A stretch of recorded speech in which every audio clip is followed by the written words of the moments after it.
তাতটো উচ্ছেদ হৈ গ'ল। এতিয়া আমি গছ ৰোৱাৰ কাৰ্যসূচী আৰম্ভ কৰিম আৰু কোনোবাই আৰক্ষীক আক্ৰমণ কৰিলে তেওঁলোকৰ ওপৰতে গোচৰ হ'ব, ব্যৱস্থা হ'ব। কিন্তু বৰ্তমান আমাৰ পাইকানত লক্ষ্যটো হৈছে যে বৃক্ষ ৰোপণ কৰি মাটিখিনি বনাঞ্চললৈ ৰূপান্তৰ কৰা।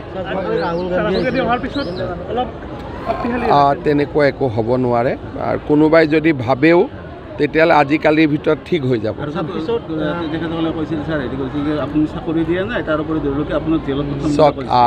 প্ৰথম কথাটো হ'ল যে মই চাকৰি দিছোঁ নে নাই তাক অসমৰ মানুহে জানে।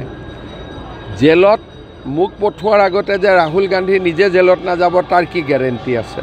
সেইকাৰণে এখন ৰাজ্যত আহি কাক জেলত পঠাম, কাক জেলত নপঠাম, এইবিলাক কোৱাটো ৰাষ্ট্ৰীয় নেতা এজনৰ কাৰণে শোভা নাপায়। তাৰমানে ইয়াৰ পৰা বুজি পায় যে মই কিমান ইম্পৰ্টেণ্ট। চক এটাই কথা যে আমি অসমৰ মানুহৰ কাৰণে কাম কৰি আছোঁ, ৰাইজে জানে যে আমি কিমান কাম কৰিছোঁ।